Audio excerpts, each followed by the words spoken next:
Bom dia, boa tarde, boa noite, investidor. Sejam todos muito bem-vindos ao canal. Meu nome é Felipe Torres, sou consultor de investimentos CVM e hoje trago para vocês um pedido de um dos seguidores aqui no nosso canal. Na verdade, foram alguns seguidores que já fizeram pedido desse fundo. Nós vamos falar sobre o RINV11, um fundo multi-estratégia, um hedge fund da Real Investor, um fundo que vem entregando um resultado muito interessante, apesar de pouco tempo de existência. Ele vai completar 2 anos agora em novembro, mas ele vem conseguindo entregar um resultado muito bom. Nós vamos ver aqui os principais pontos do relatório de setembro, mas antes disso convido vocês a lerem aqui embaixo na descrição do vídeo todos os serviços de investimentos que eu ofereço. Vem falando sobre a consultoria, investimentos, vem também falando sobre os benefícios que você possui ao entrar para o nosso grupo VIP do WhatsApp, se tornando membro da nossa comunidade aqui do YouTube. Tem também um link para você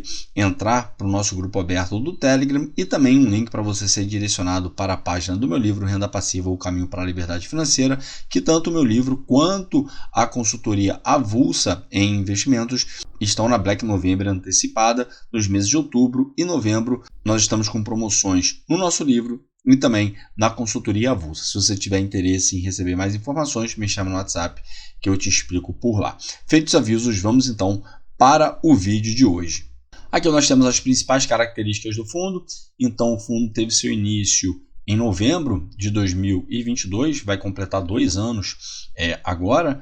Cota patrimonial no final de setembro estava em R$ 104,12, inclusive é o preço que ele está sendo negociado hoje no mercado secundário, está próximo disso daqui, R$ 104,12, R$ 104,10.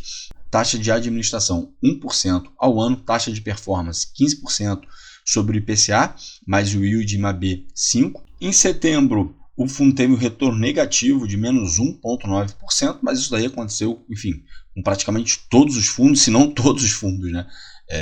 O IFIX está aí com uma queda bastante significativa nas últimas semanas, nos últimos meses, né? O IFIX nesse mesmo período teve uma queda de menos 2,6%.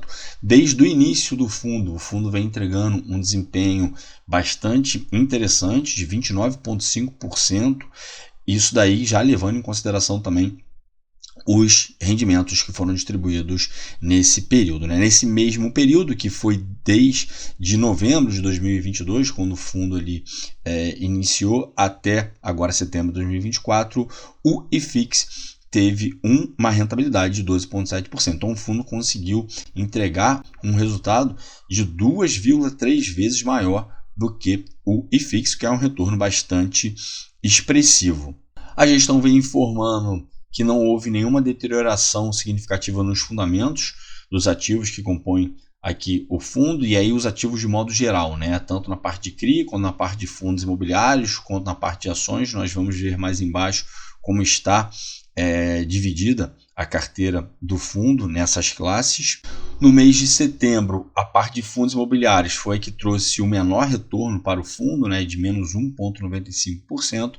As ações se mantiveram estáveis, com um desempenho ali de menos 0,03%, então praticamente a mesma coisa. E os CRIs adicionaram 0,1% na rentabilidade do fundo. A distribuição do fundo anunciada referente ao mês de setembro foi de R$ 1,10 por cota, o que equivale a um dividend yield de 1,06% ao mês. No acumulado de 12 meses, o fundo distribuiu R$ 14,42, o que equivale a um dividend yield de 13,8% ao ano, tendo por base o fechamento da cota ali de setembro, que foi em R$ 104,12. Aqui o fundo vem falando sobre a quarta oferta pública que está em aberto agora nesse momento. Houve a necessidade de suspender a oferta pública porque quando ela foi lançada ao mercado, o valor patrimonial do fundo estava em R$ 107,66. E aí, ao longo de setembro, a gente viu que os fundos imobiliários caíram de forma significativa, o que veio afetar o valor patrimonial do fundo, porque a gente vai ver mais embaixo que boa parte do fundo está alocado em fundos imobiliários, né, em outros fundos. E aí, nesse caso aqui, ele até se parece mais com um FOF do que um próprio hedge fund, né? Ele tem uma concentração muito grande em fundos imobiliários. E aí, por essa queda, houve também uma redução no valor patrimonial do fundo. E aí não seria interessante para o cotista participar dessa emissão, porque ele iria no mercado secundário, né? Ele iria conseguir comprar o ativo por um preço menor do que o valor da emissão, já que lá, quando tinha sido realizado o primeiro anúncio de emissão, o valor do fundo estava em R$ 107,60, como a gente viu. No final de setembro, o valor patrimonial do fundo finalizou em R$ 104,12. Então, para vocês poderem ver a diferença. Então, imagina se o fundo prossegue com essa emissão, né, em R$ 107,66 e no mercado ali secundário, o fundo iria estar sendo negociado próximo desse valor patrimonial novo dele de R$ 104,12. Certamente, a emissão não iria ter procura, né? E aí, de forma bastante acertada, a gestão postergou essa emissão, e aí agora o novo valor está em R$ 103,02, porque eles pegaram os R$ 104,12, diminuíram R$ 1,10, que foi a última distribuição do fundo, e chegaram no valor de R$ 103,02, que inclusive hoje em dia, quando eu estou gravando, o fundo está sendo negociado próximo desse valor aqui, de R$ 104,12. Então, está sendo bastante interessante para quem já é cotista do fundo, né, participar ali da emissão, caso tenha interesse em aumentar a posição no fundo, né? Mas eu digo interessante no sentido de que o valor da emissão está abaixo do valor que está sendo negociado no mercado secundário. E aqui nós temos o cronograma dessa oferta, o encerramento, né, do direito de preferência vai ser no dia 31 de outubro, então na próxima quinta-feira, a liquidação do direito de preferência no dia 1º de novembro, início do direito de exercício de sobras e montante adicional no dia 5 de novembro, encerramento desse período, né, no dia 8 de novembro, liquidação de sobras e montante adicional no dia 18 de novembro, e aí aqui só uma observação, o encerramento do período de subscrição vai ser no dia 2 de abril de 2025 e não no dia 5 de novembro como está aqui, e aí a liquidação desse período de subscrição vai ser no dia seguinte, no dia 3 de abril de 2025. Aqui nós temos a evolução da alocação por classe de ativos no fundo. Isso aqui é um ponto bastante interessante, porque a gestão do fundo vem realizando uma gestão ativa muito eficiente. E aí, fruto disso, é o próprio resultado que o fundo está conseguindo entregar desde o seu início, né? A gente vê aqui que do segundo trimestre de 2024 agora para o terceiro trimestre de 2024 houve um aumento considerável na exposição em fundos imobiliários de papel, né, de recebíveis imobiliários, e houve uma diminuição nos fundos de tijolo, né, nos fundos de equity. E aí por que disso daqui? Justamente por conta desse cenário que agora a gente está tendo de aumento na taxa de juros, né? Em regra, quando a gente tem um aumento na taxa de juros, os fundos de tijolo, né, eles tendem a sofrer mais que os fundos de papel, justamente por conta de questão ali de precificação e migração, né, de investidor de renda variável para renda fixa, e os fundos de tijolo eles acabam sentindo mais do que os fundos de recebíveis imobiliários, que dependendo dos fundos de recebíveis imobiliários nem sentem tanto, né?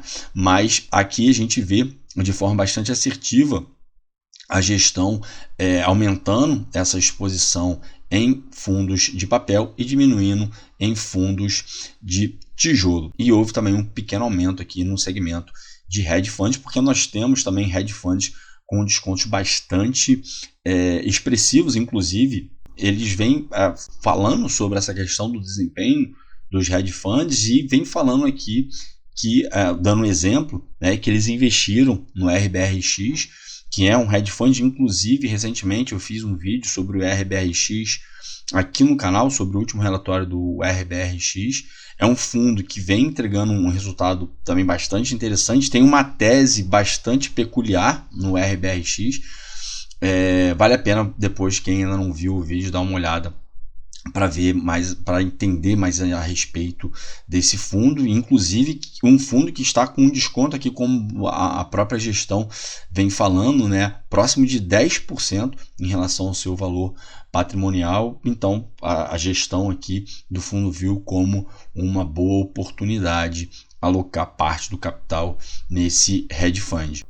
Hoje em dia, o fundo está com 84% do capital alocado em fundos imobiliários, então foi aquilo que eu falei lá em cima, né? Apesar dele ser um hedge fund, mas hoje em dia a carteira dele está mais para uma carteira de fundos de fundo, né? De FOF. Claro, o gestor aqui ele pode alterar isso ao longo do tempo, de acordo ali com a estratégia dele.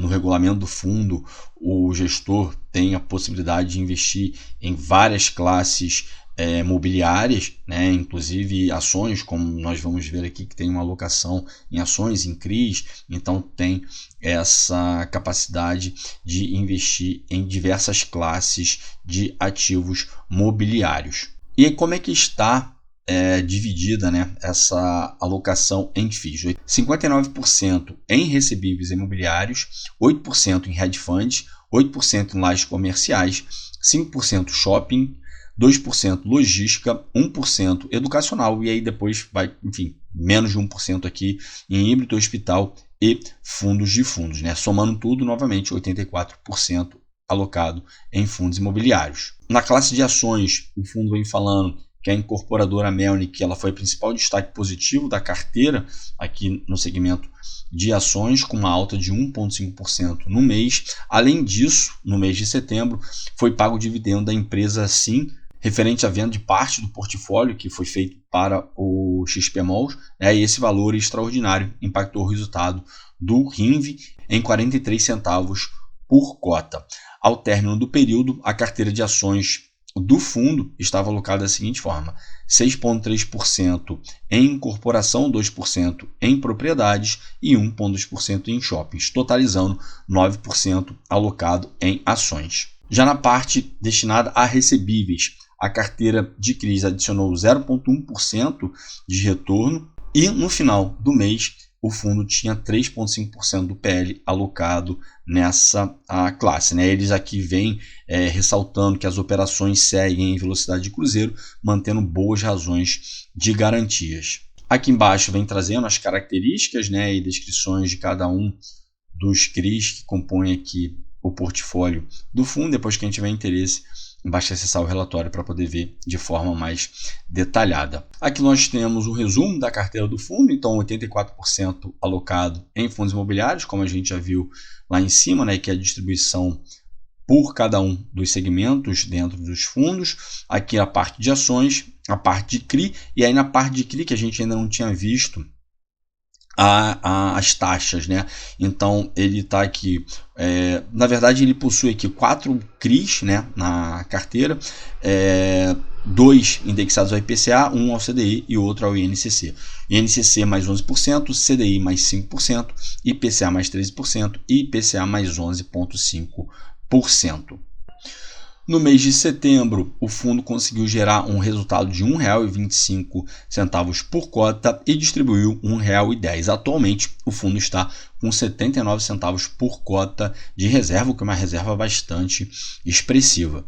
Aqui nós temos, na forma de gráfico, né, essa questão de resultado de distribuição mensal. Então, de novo, né, a gente viu aqui que o fundo, agora em setembro, ele conseguiu obter um resultado de R$ 1,25 por cota, distribuiu R$ 1,10 e no acumulado ali ele está com 79 centavos de reserva para ser distribuído nos próximos meses. Essa distribuição de R$ 1,10 que ele fez representa um dividend yield mensal de 1,06%. Bom, para hoje era isso. Espero que vocês tenham gostado do vídeo de hoje. Se tiverem gostado, peço para que, por favor, deixem seu like, se inscrevam no canal. Não deixem de ativar o sininho para que vocês recebam as notificações dos vídeos que são postados aqui diariamente. Se você tiver alguma sugestão de ativo para ser analisado, como foi o caso do RINV11, alguns seguidores aqui do canal pediram para que fosse feito um vídeo a respeito dele, então, atendendo a pedidos, está aqui o vídeo, né? Se você também tiver alguma sugestão de tema específico voltado para a parte de educação financeira, algum conceito técnico, também pode deixar aqui embaixo nos comentários, porque certamente será atendido. Se quiser também deixar aqui embaixo nos comentários o que você acha do RINV11, se você já conhecia o fundo, se você tem ele em carteira, o que você está achando do desempenho do fundo, deixa aqui embaixo nos comentários que nós interagimos ao longo dos próximos dias. Se você também tiver algum feedback com elogio ou crítica, também, por favor, deixe aqui embaixo nos comentários, porque isso ajuda muito a melhorar a qualidade do canal. O meu muito obrigado a todos vocês que ficaram comigo até aqui, desejo a todos bons investimentos e até a próxima.